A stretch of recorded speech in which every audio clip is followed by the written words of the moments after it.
Hey, happy December 17th. Mike Iverson here. Today we're going to look at the first of our O antiphons. Today, the O antiphon is O wisdom. I'll read the antiphon to you.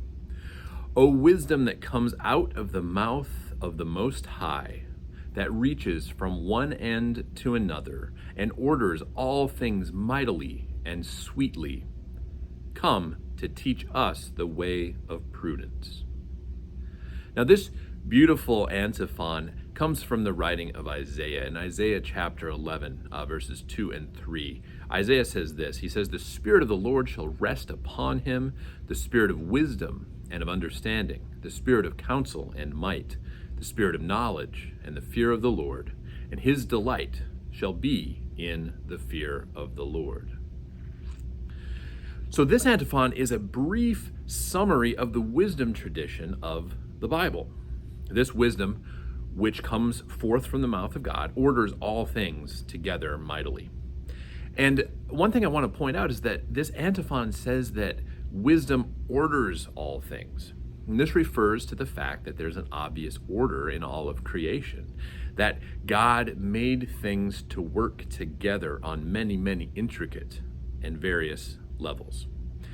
For example, the microscopic level of atoms and molecules and cells and all the foundational matter that forms this amazing interplay of delicately balanced realities in our universe that make possible higher life and higher matter.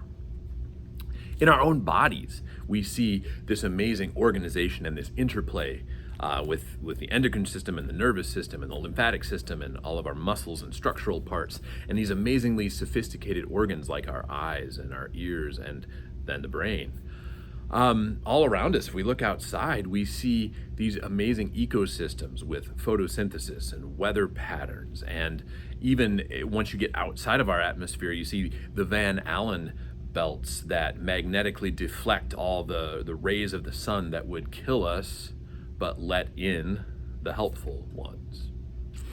There's this great balance in our solar system. We're placed exactly where we need to be to permit enough warmth on Earth, but not too much.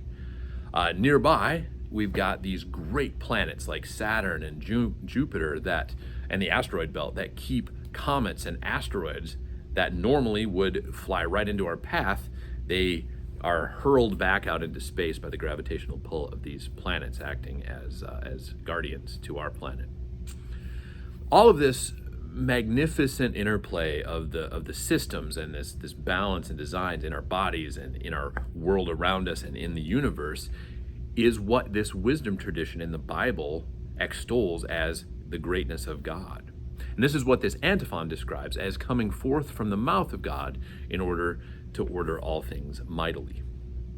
In the book of Sirach, he announces the glory of God's creation from chapter 42, verse 15, all the way through 43:35. It says at its conclusion, though, "Beyond these, many things lie hidden, and only a few of God's works have we seen." St. Paul, as a rabbi himself who then converted to Christianity, picks up this wisdom tradition, and he says in Romans 1, "For God's invisible attributes, namely his eternal power and his divine nature, have been clearly perceived ever since the creation of the world in the things that God has made." That's Romans 1:20. Then St. John takes this up when he writes the prologue to his gospel. So chapter 1 of the Gospel of John, he says, "In the beginning was the Word, and the Word was with God, and the Word was God. All things were made through him, and without him not anything was made that was made." And the Word itself, the word, logos, became flesh and dwelt among us. God spoke all things into existence through his divine word, Jesus, and then Jesus came to be with us at Christmas. Finally, in Paul's letter to the Colossians, it says this regarding Jesus. And this is chapter 1, verses 16 and 17. "For by him all things were created in heaven and on earth, the visible and the invisible, whether thrones or dominions or rulers or authorities, all things were created through him and for him. He is before all things, and in him all things hold together. It is the wisdom of God that created existence as we know it, that created each and every one of us, that created the universe, and that created it all to work together so perfectly that this antiphon extols today on the 17th of December. I'll be back tomorrow with a reflection on the next antiphon. Thanks.